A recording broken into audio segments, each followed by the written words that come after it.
Howdy, y'all, and welcome to the Royals Rundown podcast presented by Royals Review. I am Jacob Milham, as always, joined by the one and only Jeremy Greco. Jeremy, it's Monday evening. We didn't have to work today, but I am still dreading the start of the work week on Tuesday. How about you? Always. I was going to bed last night and I was like, I really don't want to work tomorrow. And then I was like, oh yeah, I don't have to. Hey, it was a nice way to start off the calendar week, if you will. But alas, we must put in our hours at the workplace. I hope that you're listening to us while you're driving to or from the workplace, or even at the workplace, because sometimes that's the best way to pass the time. If you need some reading material while you're at work, make sure you go check out royalsreview.com. You check them out. You don't have to be at work to read Royals Review. It's just give you permission if you're at work to read Royals Review, but you don't have to be. I just thought that was an apropos setting for, certainly just make the day go by. Never read Royals Review at work. I never, reading all the news and analysis and commenting on the stories. Yeah, never done that at work. I've never written stories while I was at work either. Yeah, that's a whole nother story.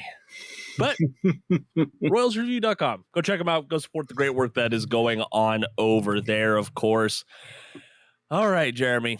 So this is our first episode since Game 4 of the ALDS, which saw our beloved Kansas City Royals fall to the New York Yankees and lose the ALDS as a whole. Now the Yankees are starting off their series against the Cleveland Guardians, and the NLCS kicked off Sunday evening. But the Royals are still at home right now, planning out what the rest of the winter looks like. How are we feeling? How are we feeling now that the postseason is finally done for the Royals? I mean, I was pretty down Thursday night. The Royals did what I wanted them to do. They didn't walk anyone. They walked, I think, one or two on the night. Yeah, which is a lot fewer than 9. And then the Yankees did hit. They did get the hits. Maybe I was wrong, but also I realized, thinking, we've had a little bit of time to kind of process this. I realized that both games at home, the one where they walked 9 and the one where they didn't walk anyone, they only gave up 3 runs. If the Royals had scored as much in their home games as they had in their Yankee Stadium games, they would have won both of those games. Yeah. The offense kind of vanished, which has been a problem. We were predicted, and I guess I can't be right every time. The bottom of the order was going to keep coming through now that they had kind of broken out. They didn't. And Bobby Witt Jr., Vinny Pasquantino, Salvador Perez didn't show up except for one at bat for both Bobby and Vinny in Game 4, and there's just no offense. Right. Yeah, and that was, looking back on the box score, I completely forgot. Tommy Pham was the man who had half of the team's hits. He had a 3-hit night, but when you only have 3 hits in the rest of the order outside of him, that's not a recipe for success at all. And the rest of your team doesn't walk 9 times and you don't hit a home run. Because Giancarlo Stanton won Game 3 for the Yankees with 3 hits because one was a home run and he had runners all over the bases in front of him. Correct. Yeah, the Royals didn't walk a single time in Game 4, which is very surprising. Can't do that. Yeah, and we're going to be talking about how the Royals can fix the offensive woes later on in the show. But this just kind of looked like the late September Royals that we saw. Unfortunately, the pitching solid enough. You only give up 3 earned runs to the Yankees, which is great, which is very much within a winning margin, I would say. But the offense doesn't hold up their end of the bargain, and that is all she wrote. So, hey, listen, we got all the boo birds out of the way with Jazz Chisholm, thankfully. I think he's going to be booed for life, honestly, especially after he had the altercation with Michael Garcia, called him a sore loser. It's not going to endear him to Royals fans, I wouldn't imagine. No. Not at all. Robinson Cano also got booed for life. And I'm not sure how much of that whole situation was actually his fault. So Jazz Chisholm has fully earned his lifetime Kansas City boos. Oh, for sure. And I do mean BOOS, not BOOZE. Mm-hmm. Well, yeah, while they were showering him with BOOZE in the locker room, that was all they could talk about. But meanwhile, he was hitless in Game 4 against the Royals, so it's not like he did a whole lot to help out his team. He only had the one big hit with a home run in the losing effort for the Yankees, I believe. Exactly, batting 133 against the Royals in the ALDS. Not exactly elite territory, but still much better than many Kansas City Royals batters, unfortunately. Yeah, I was kind of feeling the same way, Jeremy, on Thursday. Like, man, I wouldn't say I was down in the dumps, but it was just like, man, like the season's actually over. You know, we saw the narrow path, be it to the ALCS, and we were hoping for that. And it's weird after when you start the 162 game slate, you never think it's going to end, and then just May through August fly by, and it's a strange thing the baseball schedule. So this was one of the fastest baseball seasons I can remember, as far as how I experienced it. It's amazing how that happens when you have a winning team, right? Yeah, I suppose so. I mean, even when they were losing, it felt like it was going so fast. It's like, they lost. They lost 7. Okay, and then they'd win a few, you know. But yeah, man, those two 7-game losing streaks really didn't think they were going to end after a while. Yeah, but we were all at home, so are the Royals players. So let's hope it's a good restful winter for them. Folks who will not be getting rest this winter, however, are the Royals front office. They have a lot of things on their shopping list. We had not the playoff or the playoff media availability. We had the postseason media availability. Usually we don't have to worry about the playoff bit, but JJ Picollo and manager Mac Quatrero sat down and talked to the media today about some of their offseason expectations, how they thought the season went. Overall, the tone was I wasn't say it was overly optimistic. It was very encouraged by what they saw from the team, as they should be, but very much like, hey, we know we have work to do. So I was like, I mean, that's where they should be, right, Jeremy? Yeah, absolutely. I wrote over the weekend a latest article, which I hope everyone will check out, over on Royals Review, is basically kind of it's a very high-level summary, because I want to dive into some of those topics, if not all of those topics, much deeper. A very high-level summary of where do the Royals stand and what do they need to do next. Basically, I came away with the idea that, I do still feel like they were pretty lucky as far as injuries go this year. Didn't have a lot of big injuries. They lost Michael Wacha for a month. They lost Hunter Renfroe a couple of times. And that's about it. The rest of the injuries were the guys they didn't miss much. No. And then, but they weren't lucky necessarily in winning their games. So they had a Pythagorean record. They were 5 games behind that. If you look at the Baseball Reference simple rating system, which rates a team based on its run differential, but takes into account the quality of their opponent. Royals were tied for second in the AL on that stat. I don't remember the number right now, but second in the AL behind only the Yankees.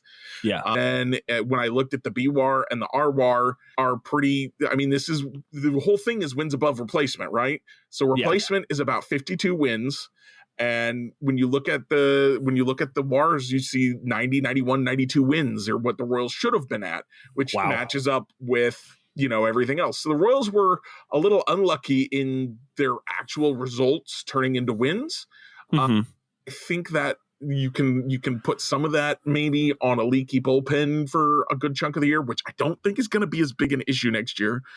I don't think so. We could maybe talk about that more later. Then the lack of consistency in the offense, where they would just absolutely blow out a team, and then late in the year especially, they stopped scoring runs in September. Yep. So that's definitely an area that I'm hoping that we see more investments in, but I think now is a good time to say this, Jeremy. So we'd spoken about this a couple weeks ago, but one of our offseason plans is we're going to break down each, not position group, but certain groups of players. So we'll go the infield and then the outfield, and then starting pitching and relief pitching. We'll spend an episode looking at each one of those and grading the 2024 Royals, if you will. So that's something to look forward to. Make sure you follow along and subscribe with us wherever you're listening to this podcast at, so you don't miss any one of those. And of course, Royals Review will be doing deep dives either on similar position groups that you just outlined or on individual players, or some combination thereof will also be happening. So that should be fun. Yes, that it will be. And JJ Picollo did outline some of the certain position groups that the Royals will be investing in this offseason. He did talk more about roles, though. That garnered more of the headlines. He spoke about, hey, we want a guy who is going to get on base, quote, that leadoff spot. We were circulating guys all year trying to find the right person. But that's one spot that stands out when you evaluate our lineup, every lineup, and the better lineups that we face, they're deep. The more you can push guys down, the better our lineup will be. You start with a leadoff man, and then you try to find somebody in the middle of the lineup as well. The deeper you get, the more explosive you can be as an offense, end quote. Let me just say, Jacob, that I'm falling in love with JJ Picollo. Have you told me that? So I feel like if Dayton Moore looked at this roster, he'd be like, well, we feel like we did pretty good and we got pretty far, not as far as we wanted to, but in a small way, I feel like we won the World Series. That's a direct quote from him once upon a time, by the way. Not the year they won the World Series. And everybody's going to get better. We're just going to keep getting better. And, maybe we'll try and fill in some holes around the edges. Don't expect too much this offseason, and we'll get there. Somebody will step up. I like JJ Picollo being like, yeah, we need a leadoff hitter. We need a middle of the order guy. Yeah. If I had my way, the middle of the order guy would be a cleanup hitter, and Salvi could drop down to batting fifth. He ain't getting younger. Now, I'm done betting against him and being like, he's washed. I'm not doing that anymore. I've been burned on that call too many times. So I'm not doing that anymore. But if we could move him down to fifth or sixth, the lineup, somebody's like, all right, we got through the heart of the order. Oh, no, Salvador Perez is still here. Yeah, that would have been nice in the playoffs, wouldn't it? Right. Much to the chagrin of some Royals fans out there, though, Picollo did reinforce the team's belief in two very polarizing players, third baseman Michael Garcia and left fielder MJ Melendez, two guys who you would hope Garcia, who spent most of the season as the leadoff man, and then also well, that is sorry. I want to break that down just a little bit, because have the quote if you don't. No, go ahead with the quote, please. All right, so I this was one of the ones I saw earlier. Offense from the outfield position has to get better, says JJ Picollo. He wants more power from the corner outfield spots, but adds, we shouldn't be writing guys off just because they're in their third year in the major leagues. So, yeah, that could apply to MJ Melendez or Michael Garcia or both. Yeah. So the thing about that is you don't have to give up on a guy. Also, he's still acknowledging that improvement needs to happen.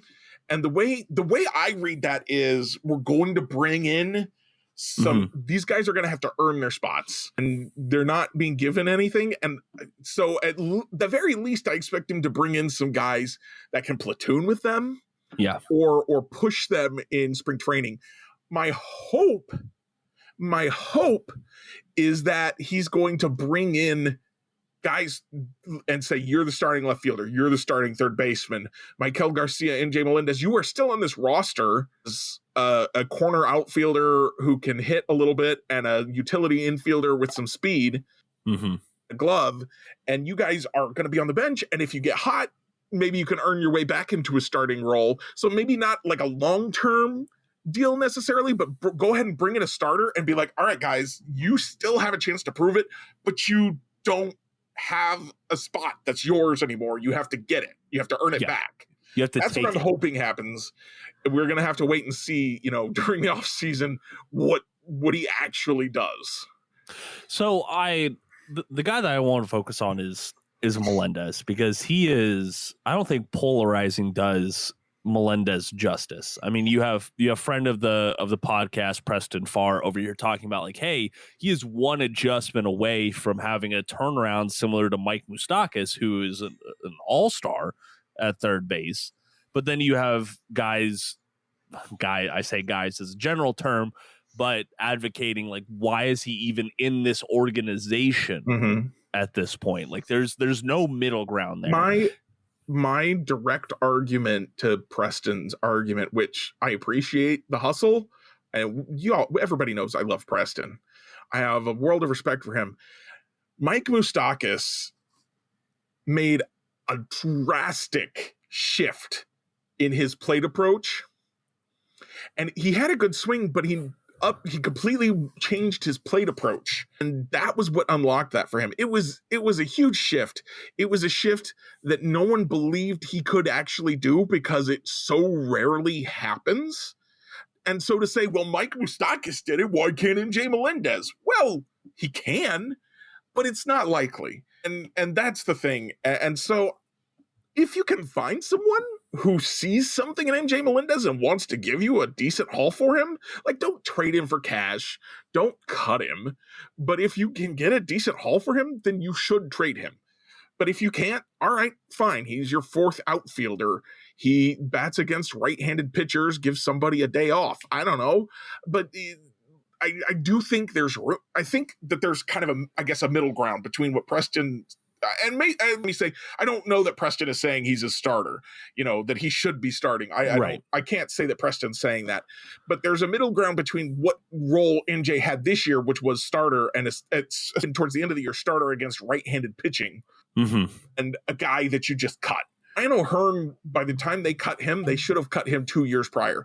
MJ Melendez, I think you can still give him a year as a bench guy, as a fourth outfield guy. Especially if, this is what I asked for in my article, was bring in a starting third baseman and a starting corner outfielder. Well, you can platoon NJ and Hunter Renfroe. Yeah. That's an easy platoon in the other corner outfield spot. Then you still don't have a designated hitter, so you can rotate. He can still find plenty of at-bats, but he can't be the guy. Yeah, like you don't want to see the opening day 2025 lineup roll out as of right now and see MJ Melendez out there and left. So, and I don't, frankly, like I don't think that's the wrong take. I am a MJ believer. I believe in his potential, but but that's a separate thing. I'm not betting on him to come out and have a 110 WRC plus season next year. Okay, and like that's what he would need to do to have his doubters feel like they've been proven wrong. I would probably like to see at least a 115, honestly. Yeah, and frankly, I haven't gone out and looked at what are the actual outfield options to come in and play left field. Go ahead. I just have to say, I was just looking up his splits because I remember people, we were talking about him as a platoon option, right? So his as a lefty, he had a 0 WRC plus. 0. Damn. He had no value as a hitter against left-handed pitching. Okay. Against righties, he had a 101 WRC plus. Now that's a lot better. That's average. But that's not what you want from a platoon guy. When you get a platoon guy, you want to say, when I put him in against his opposite-handed guys, he's going to hit them. Yeah. You don't want a guy that's like, might be average against one group of pitchers, and he cannot hit the other one. That's not what you want. No, it's not. If he's just going to be a platoon guy, I want to see a 125. And Jeremy, let me tell you why.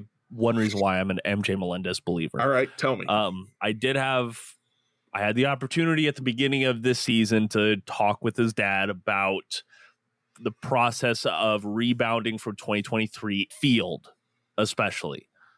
I believe in MJ's work ethic. That is what I believe in. I do believe in his potential. And you know what? It's I got it from a biased source, but I don't think any reasonable person doubts MJ Melendez's work ethic or his effort or his hustle. It's on display every single night. What I doubt is his swing. I don't think it's a good swing. It's a lot of moving parts. I do think I'm going to throw this out there. I'm going to drop this bomb on you now. Boy. I do think the Yankees are looking for corner outfielders this offseason. Verdugo's a free agent. Soto's a free agent. That right field porch for a guy like MJ Melendez would be very inviting. It would be. The whole AL East has right fields that look very good for someone like MJ Melendez. Yeah. If somebody in the AL East is like, hey, we could use that in our lineup and wants to give you something, a swing pitcher, a relief pitcher for a prospect who's never gotten a shot, wouldn't be bad. So I do think, though, that if you go out and you do a 1-for-1 swap with MJ, I don't think you're going to go out there and get a, surefire back end bullpen guy. You're not going to go out there and get another starter. You are going to get someone who's at a similar level to MJ Melendez. You're going to get a fringe 26-man roster guy or a couple of prospects. Go ahead. James MacArthur, fringe guy. Cole Reagan's fringe guy. Yeah. The Royals have had really good success. And it's not 100% because there's nothing in baseball is 100%. Right. But if the Royals, it's kind of like, there's this old joke, not that old, but it's getting older. This old joke of, oh, I love this trade for the Rays. Who'd they get? Right. Yeah. It's like whoever the Rays want, that guy's got to be good because the Rays won. I'm getting to that point with the Royals and trading for pitchers. Like Lucas Erceg was not the Lucas Erceg that Royals fans got used to before he came to Kansas City. He pitched last year. He pitched this year for Oakland, and he was good, but he was not the elite reliever that we got used to in Kansas City that we expect to see next year. So if you don't believe in James MacArthur, fine. Michael Lorenzen looked better after he got here too. The Royals have something special with their pitching coaching. Angel Zerpa, where did 98 miles an hour come from? Now, I know he had a bad month, but then he went to AAA, fixed his whatever issue was dealing. He came back up and he's dealing again. Yeah. The Royals are doing some really good things with pitching right now. So if they do trade MJ Melendez, I would like a borderline pitcher of some sort. I feel like that's going to work out pretty well for Kansas City.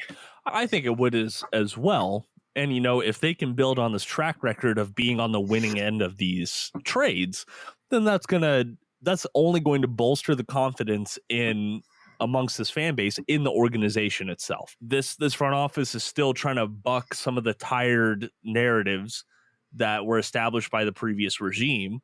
And frankly, they're doing everything within their power. Just go look at how the 2023 and 2024 draftees performed in their professional years.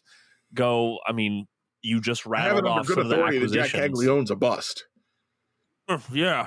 Listen, y'all can go watch Arizona Fall League games for freaking free. 4 for 6 in his second game, didn't he? Yeah. And he had at least a double in his third game. Like, come on. The man is good. All right, he's not going to be in the opening day 2020. He had a bad couple weeks to start out. No. Yeah. Oh, man, making the jump from collegiate to professional ball. Bobby Witt Jr. was not great in his first 2 weeks in the big leagues. It's a good thing the Royals didn't give up on him. That's true. Yeah, Bobby was a bust. Dude, do you remember the whole Bobby Witt to third base movement? Yes, I was part of that. Yeah. He overhauled his defense in an amazing way. He did. You got to admit, like, the people, it's fun to dunk on those of us who were like, Bobby should just go to third base. But, like, his defense was bad. It was bad. It was. He fixed it. He's elite now. I admit it. Great. Cool. It was bad, though. So we weren't just, like, making stuff up there. No. Thank you, Jose Alguacil. So, all in all, Picollo, Quatrero, it was a good postseason conference. I saw the one from 2023. I saw the one from 2022. The mood from those was somber, heavy, and aimless. This was quite the opposite. I don't remember the 2022 one, but I remember actually really liking the one from 2023 also, where he was like, we identified, JJ Picollo talks about this team in a way that is honest. And he's like, listen, we have this and this and this. We need this and this and this. Mm-hmm. And it's like, yeah, okay, I'm in. I believe you. It doesn't hurt that I also said those things, including last year. One thing I remember is that he's like, we now know that Kyle Isbell is their center fielder. Right. And a lot of people were like, and I'm like, but that's what I was saying. If Kyle Isbell's your center fielder and he's batting ninth, you're good. If Kyle Isbell's your center fielder and he's batting sixth, you're in trouble. Mm-hmm. And so this year he batted ninth. Great. Cool. That's what we want. Yep. And it worked out. And he had value, believe it or not, to his haters out there. He was so valuable. So valuable. How many catches did he make in center field that were just like, how did he get to that ball? That's that when the pitching looks good, look at your defense. He had a career year, 1.4 R. Still that's great. Doesn't quite have the bat where he wants it to be, but again, if he's your number 9 hitter and the rest of your lineup has something, the problem this year, again, was not Kyle Isbell. I don't think anyone thought it was, but it wasn't Kyle Isbell. It was Michael Garcia. It was MJ Melendez. It was Tommy Pham. It was Hunter Renfroe. It was the corner outfielders, really, more than anything, and third base. Yes. All in all, it sounds like the outfield and third base are the most open positions right now, is the way that I would put it. They have players returning in 2025 who can fill those roles. However, I don't believe that the front office is content with those options. And thankfully, let's go ahead and turn the page to who is and isn't going to be back in 2025. Thankfully, they have quite a few open roster spots as of right now. So just off of the 40-man roster, you're losing Paul DeYoung, Yuli Gurriel, Garrett Hampson, Tommy Pham, Robbie Grossman, Michael Lorenzen, and Will Smith. So, I mean, you're losing 7 right there. And then Adam Frazier's got a mutual option that will be declined. Yeah, like that's been the accepted tone right now. It's not official, but that's kind of accepted right now. So that's 8 open spots right now. And then plus you have player options for Renfroe, Waka, and Stratton. I think Renfroe and Stratton would be fools not to take their player option. However, Picollo did talk a little bit today about we haven't spoken to them about them returning or how this looks for them. They have until 5 days after the World Series to make their official move. Everyone's going to focus on Michael Waka as they should. Like he was your game 4 starter. He was 1-2. Yes, he was very, very valuable for the Kansas City Royals this year. 2.5 ERA for most of the season. Mm-hmm. There was a guy on Royals Review who really thought that he was going to be the most valuable Royals pitcher this year. Was there? Yeah, there was. And while that man might be wrong, he still believed in Michael Waka. Was that you, Jacob? It was me. He was the third most valuable starter, and he had a WAR that would have easily been the best last year. Yes, it would have. So as of right now, he has a $16 million player option. Not anything to sniff at. Go ahead. Go ahead, finish, and then I'll drop my knowledge on you. I was just going to talk about the qualifying offer because that's going to be a factor in this. The qualifying offer is sitting at $21 million and some change. I do believe that if Waka didn't want to pick up that option, I think the Royals would tender him a qualifying offer. But we can talk a little bit more about that if that comes to fruition. What were you going to say, Jeremy? I was just going to say everyone has been assuming for months that Michael Waka is going to opt out. But when you look at his season numbers, they're very similar to what he did in 2023. Okay. When he took a 1-year deal with a player option for a second year and made $16 million. Yeah. So he can decline his player option and opt out. Great. Cool. How much more do you think you're going to get a year older with the same numbers? Right? That's true. Like you said. So I do think there's a possibility he just opts in because hey, that's $16 million guaranteed. I don't got to go fight anybody. I don't got to convince anybody to pay me. Mm-hmm. Like you said, I think if he opts out, it makes a ton of sense for the Royals to make that qualifying offer because if he takes it, it's only $5 million more. By the way, Hunter Hunter Dozier comes off the payroll next year too. Thank goodness. He wasn't playing this year, but that was a chunk of money that the Royals were paying that wasn't helping their roster that they have back. Mm-hmm.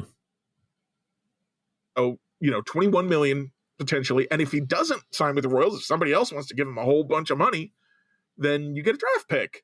Yeah. So it's kind of a win-win for the Royals. No matter what happens here, they're going to get something. They're either going to get Michael Wacha or they're going to get a draft pick. Yep. I do like the situation.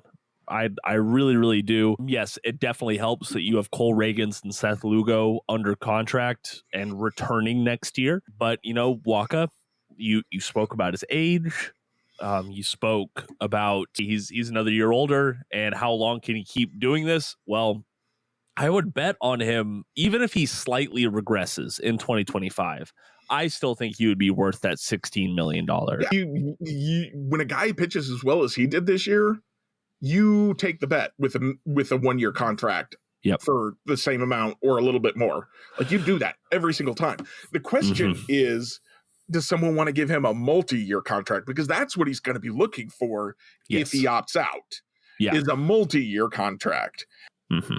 No one's going to pay him that much. Like, even if people buy into this year, which do, so I wouldn't blame teams if they did, but even if you buy into that, do you want to put yourself in the hook for 2, 3, 4, 5 years of to Wacha, give him the money that he wants? Or I think that he's going to get a 1 or 2 year deal if he opts out, and it's not going to be for that much more. So just take your deal and not have to fight with any teams to try and get paid this offseason. Yeah, I would do if I was him in the situation that he's in.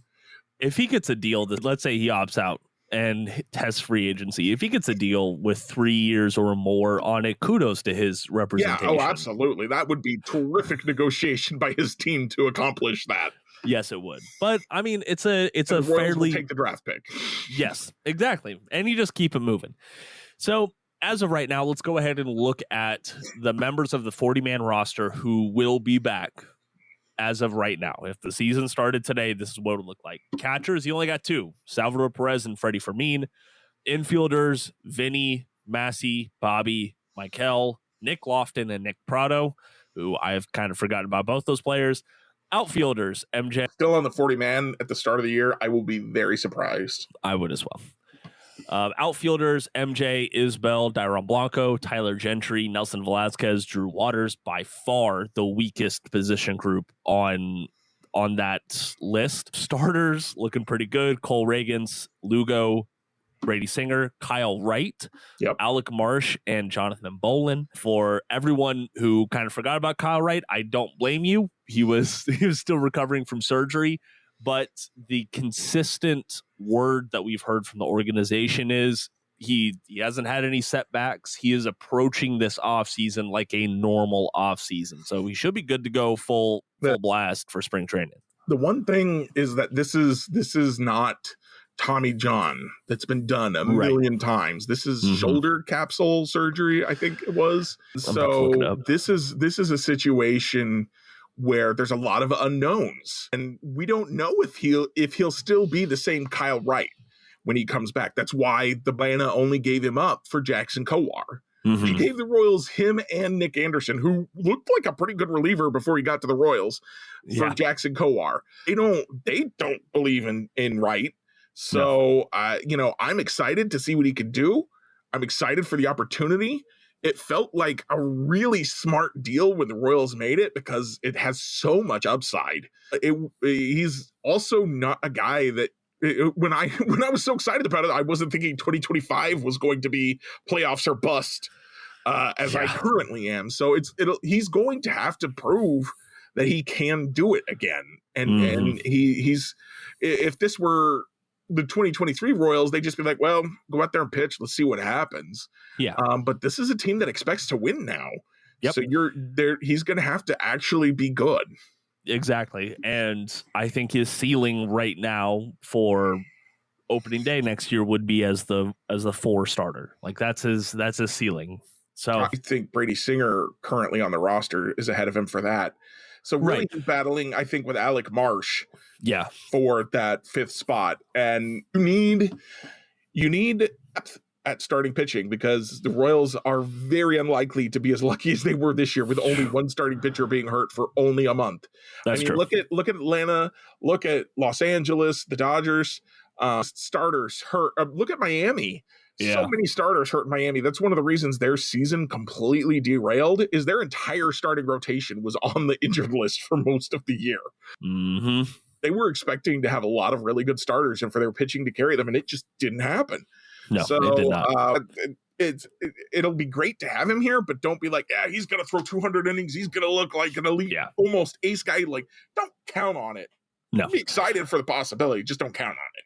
I said that as a ceiling, assuming that Michael Wacha does not return. Just to set that clearly.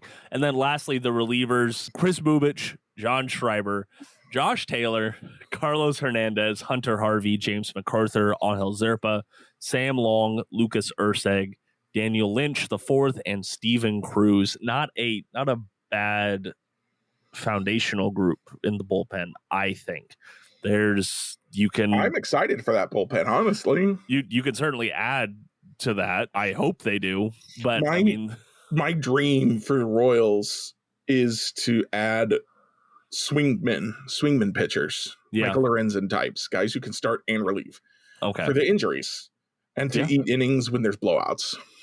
Yeah, I think in that case, I would like it to be a clear swingman, right? Like we had Ryan Yarbrough in 2023.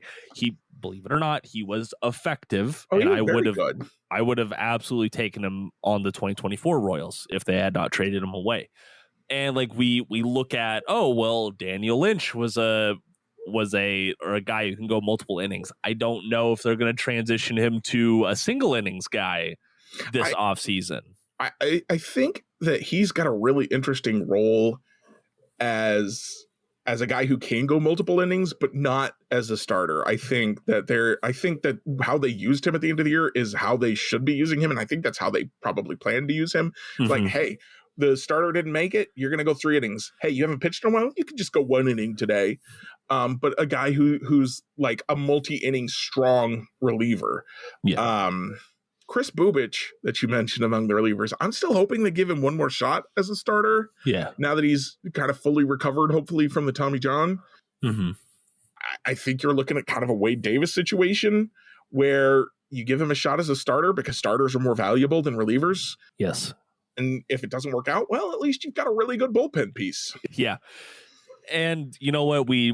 I spoke about Alec Marsh and Bolin and even Wright in the starting rotation. Well, maybe they start out the season in the bullpen. That could be their role just for the time being. I could definitely see that for Wright, just trying to get back into the swing of things, pun intended. Yeah, and I honestly would love to see Lorenzen come back. I would as well, yeah. He's one of the few, maybe the only guy they traded for or signed after the year started that I'm like, yes, bring him back. And I'm going to say this, Jacob. All right, let's let hear you it. have an opportunity to respond to this because you're going to have some responses, I think. I wouldn't hate bringing Garrett Hampson back. Oh, why? He had positive value on the team. He was actually very good defensively. Also, he did not record an out the entire postseason. Fair. And that will definitely carry over and mean something for 2025. You don't give him much. You probably give him less than the $2 million they gave him this year. Give him $1 million. But if they bring him back as a utility guy, I don't hate it. If they don't, I'm not gonna miss him. But if they do, I'm not gonna crucify them either. Yeah, and you are right to say. I am having a very conscious response to this. You are right to say that he was a positive value and that he did have his moment in the postseason. However, I can't see him on the 2025 26-man roster and take that move seriously. I can't. Yeah, you're probably right. Especially if we're hoping MJ is going to be the 4th outfielder and Maikel Garcia is going to be a utility infielder. Doesn't leave a lot of room Because No. you usually are going to carry 4 bench guys. And so basically at that point, you're looking at Garrett Hampson versus Dyrone Blanco. Right. And I'd rather have Blanco. He's not just fast, he steals bases. Garrett Hampson was not really a base stealer. Certainly not at the level Blanco was. And Blanco still on his rookie deal. Yes, so cheaper. Exactly. So I would absolutely take Blanco over him. And plus, I think there is nothing wrong with acknowledging the good that he did and say best of luck on your travels. Yeah. If Adam Frazier comes back, I will riot. As you should. If they can't find a better utility left-handed bat, like what are we doing? What are we doing? There's a reason why he went to the postseason with 2 separate clubs and they did not want him back. Yeah. All right. So all in all, I am hopeful that appreciate the good that he brought, the memories, the stolen home run, the game-winning home run against the Angels, RBI single against somebody that won him a game late. Mm-hmm. I think that was against the Nationals, or was that Grossman? I can't remember. One of those old guys. Yeah, I can't remember for sure. But I'm glad for the good memories I have of Adam Frazier. I'm ready to move on. Yes. I think so you spoke about Michael Lorenzen. I'm a little torn on Tommy Pham. Like, do you bring him back on a minor league deal with the spring training invite? No, you just move on? Yeah. Look, we're trying to upgrade the outfield here. Fair. We've got lots of Tommy Pham-esque outfield depth. You could say, well, you don't have the OBP that Tommy Pham brings. Well, Tommy Pham didn't bring it in 2024. Oh. Yeah. True. Tommy Pham, I don't think needs to come back to the Royals. I don't hate him. He can go play somewhere else if he wants, if somebody will pay him. Oh yeah, I'm for fine sure. with that, I'm not saying get him out of the league, but he doesn't. The Royals need to be looking for clear upgrades. Back to JJ Picollo saying we need a leadoff hitter. We need a power hitter in the middle of the lineup. Mm-hmm. Well, Tommy Pham is neither of those things anymore. No. We saw that in, Matt Quintero demoting him from that leadoff role at the end of the year and into the playoffs. That's not who he is anymore. And he was never the power guy. So we're not looking for a 4th outfielder who can sometimes lead off. We're looking for a leadoff hitter. Yes.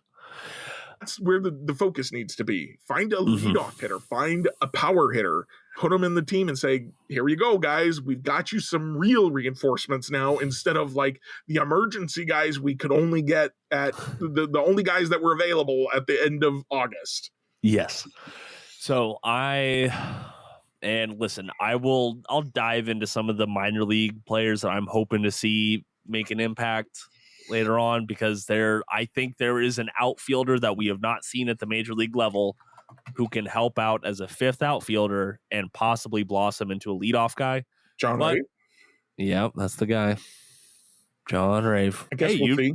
Royals, I think, clearly don't believe in him. So here's my thing with John Rave. Had a very down 2023. And that's why he wasn't added to the 40-man roster, and that's why he's Rule 5 eligible. I think that after this season, a team would pick him up in the Rule 5 draft. Oh, absolutely. So if another team is willing to do it and you have issues at that position group, why not give it a shot? I do think he will be added to the 40-man roster just because they have a whole bunch of open spots. Yeah. So you could go ahead and add him to the roster, protect him from the Rule 5, and then you've got a backup outfielder. Tyler Gentry did not impress me when they finally did call him up. Not even a little. He looked completely overmatched. Yeah. So honestly, despite me begging them to promote him, and only seeing him for a few times, I'm okay if they just move on from him. Yeah. It's sad, but that's kind of where I'm at. I'm looking at John Rave's numbers, and they're really good. I mean, it is Omaha. It is 2024 AAA, which is further from the big leagues than ever, blah, blah, blah. But those 20 homers, 17 steals, 11.2% walk rate. He's always carried a good walk rate every stop. And only a 21.6 strikeout rate. His strikeout rate has went up for a while, but it went back down in a big way last year. It did. Those kinds of things are impressive to me. It's not just like, oh yeah, he hit like 350. No, he hit 236, but he had a 326 OBP because he walked so much. Oh, excuse me, 259. That's better. I'm like, wait a second, those numbers aren't good. 259, but a 346 OBP. Yeah, absolutely needs a good long look spring training. But my hope is he's competing with MJ Melendez and Hunter Renfroe for the right field spot. And they've already got a left fielder who's going to wallop some balls or get on base. That's Hopefully already so. done it at the big league level. Hopefully so. If you want another encouraging number for John Rabe, just scroll on down to his plate discipline, which has, number one, consistently fallen in his career, but also it's sitting at 8.8% right now. Like that is in elite territory for AAA. Oh, yeah. And much better than many major leaguers that we saw this year. So, and he barely swings outside the zone. He doesn't chase a lot. Yeah, that's some good stuff. Yeah. So I'm on board with that. Let's bring the rave to Kauffman Stadium. So we shall see. But that's some later on this offseason talk. We have a long winter ahead. Like we said earlier on in the show, we will be breaking down each position group and wrapping up the 2024 season, and plus bringing you all of the news and rumors that we can think of for the Kansas City Royals. If you want another spot to go check that out, we're going to think up the news and rumors. Is that what you said? We are. I am. Let's see here. Let me put in the rumor generator. Carlos Santana is going to come back to the Royals. Yep, that's the rumor. No, you're done. No more rumors for you. The Royals are signing Juan Soto, is what I heard. Hey. On a minor league deal with the spring training invite. The Royals can give him $1 billion guaranteed. I do not care if it's John Sherman's money. It ain't mine. Yeah. Pay him whatever you want. Just get him here. And add Juan Soto. If you add Juan Soto, you don't have to add a second hitter. I'll give you that, John Sherman. You add Juan Soto, and I will be like, yep. That's an off season. You're done. You don't got to do anything else. I think we would believe John Sherman a little bit more when he said, like, yeah, we don't have any more money to spend. All gone. But no, genuinely, as rumors come out, and there's going to be a lot to break down from 2024 before we move on to 2025, go follow Royals Review on X and Facebook to get that done. All right, Jeremy, one last Royals related thing before we get on out of here. So if you haven't heard, Eric Hosmer has a pretty good podcast out there, the Digging Deep podcast. He has a lot of great guests on. I know in the early days of the pod, there was a lot of Royals related, and he had Mike Moustakas on after. It's a bad thing. Bobby Witt on there one time. He had Picollo on there. I watched those episodes. Mm-hmm. He had Salvi on there too. So it's a lot of great stories on there. But him and Mike had a great response to the Kansas City Royals losing in the ALDS. Let's go and give it a listen. So Bobby Witt Jr. last night, obviously very disappointed, said that he felt like he let the fans down, and just want to throw a little message out there. He did the exact opposite of letting us down. The product that those boys put out on the field, the heart that they showed throughout the whole entire season, we want to let the boys in blue know we were proud as hell of their accomplishments, proud as hell of what they did. All the fans are proud of you guys, man. You guys did amazing. Came out, played ball the right way, had fun doing it. This is just the beginning for those boys out there, man. Obviously, it hurts, it stings, it doesn't feel good right now, but when you show up to spring training next year, knowing that you're a playoff contender, it's a whole different animal. Next year, when you're back, yeah, you got a taste of it. You know what to expect. You know, all those nerves are still going to be there a little bit, but now it's a little bit different. You know how to do it. I'm excited for their future. So once again, that was Eric Hosmer and Mike Moustakas on the Digging Deep podcast. I mean, Jeremy, I don't think that they could have said it any better. Like they were there for 2013, they were there for 2014. Now the Kansas City now the Kansas City Royals have a target on their back, which is a very strange place to be, right? Oh, absolutely. Though if they need more kind of like experience with that, they could just walk across the parking lot and talk to some of those guys. Those guys know what that's like. Yeah, no doubt. So go check out that podcast. Another great listen, if I do say so myself. kind of like us. But we are going to go ahead and get on out of here with some I Royals have one more question for you, reviews. Jacob, before I let you get us out of here.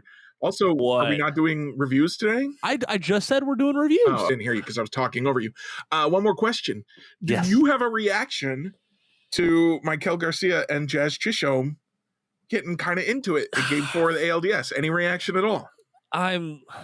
Listen, I definitely think the Jazz is the instigator in this, and I think it would be a bigger deal if the Royals won. I think you had to play a game 5. Ooh. Yeah, exactly.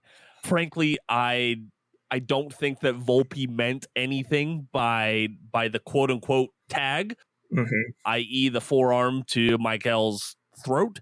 I don't think that was intentional. I don't think that was dirty. I mean, if you look back, Garcia came in with the spikes up, so there might have been something there. But Jazz can talk all he wants right now because they won, frankly. Now let's go see what they do in the ALCS against the Guardians. Yeah. I got confused for a second. Yeah, the ALCS. That's what's happening now. Yes, that is what's happening now. All right, let's go ahead and do some Royals reviews. Jeremy, I got one, but I'd like for you to start us off, please. I've got a couple. I have to remember them all.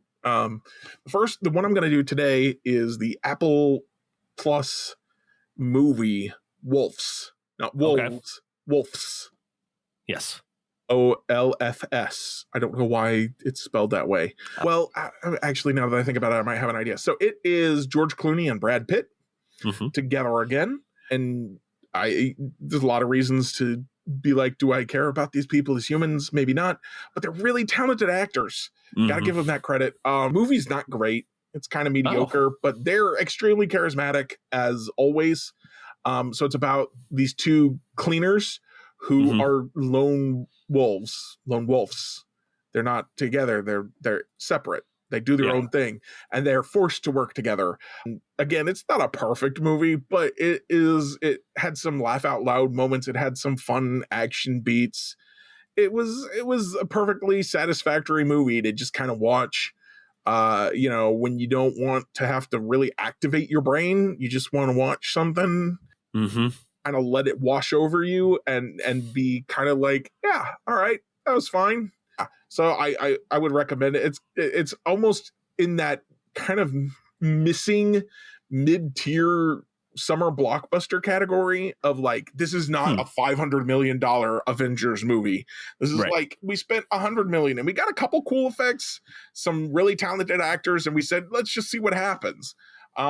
I think we've missed those movies. I like having movies that are just like, let's just chill for a minute, man. Let's just chill.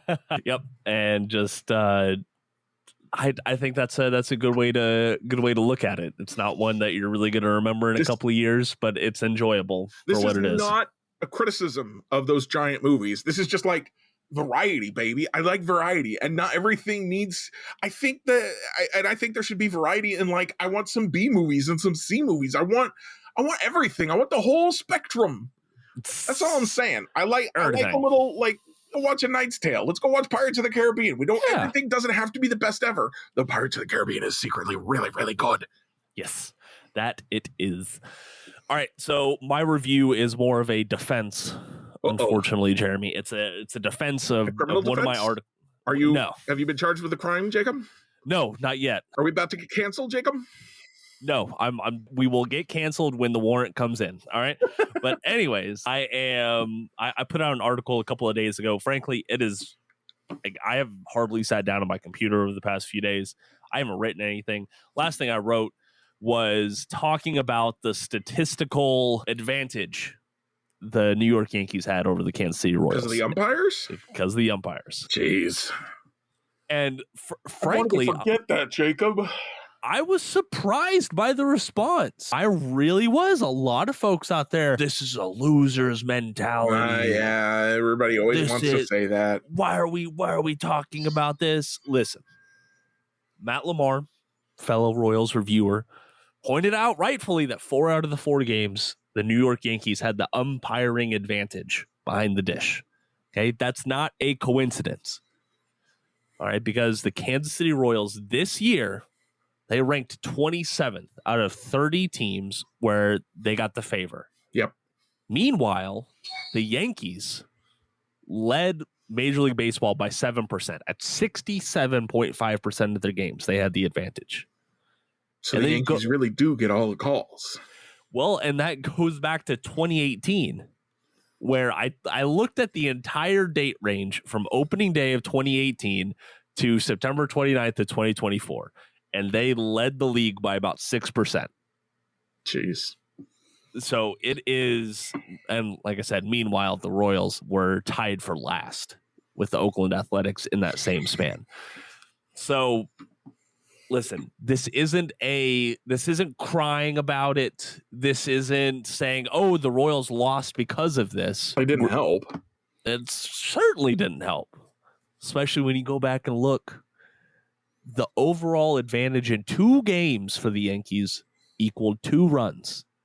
And how many runs did the Royals, quote unquote, lose by in the run differential? The Yankees scored 2 more runs than the Yankees over the course of the series.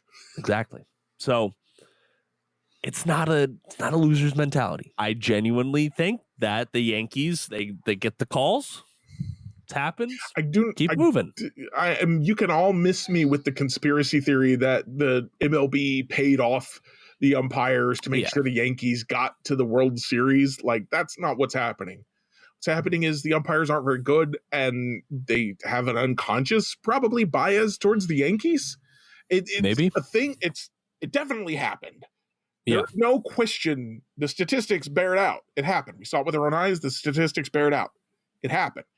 But it's not planned. It did happen. It just happened. Yes. Just happened right before our eyes. So this offseason, I can't wait for all the debates about the ABS challenge system because I am ready for it at the major league level.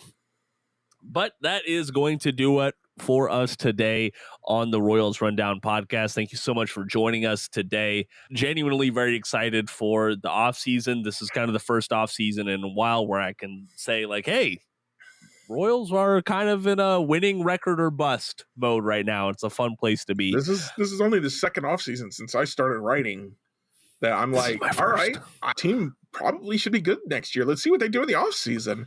I started in 2016. And this is certainly my first, Jeremy, so I'm very, very excited. Make sure you subscribe or follow along with us wherever you are listening to this podcast. As always, we really appreciate a good review.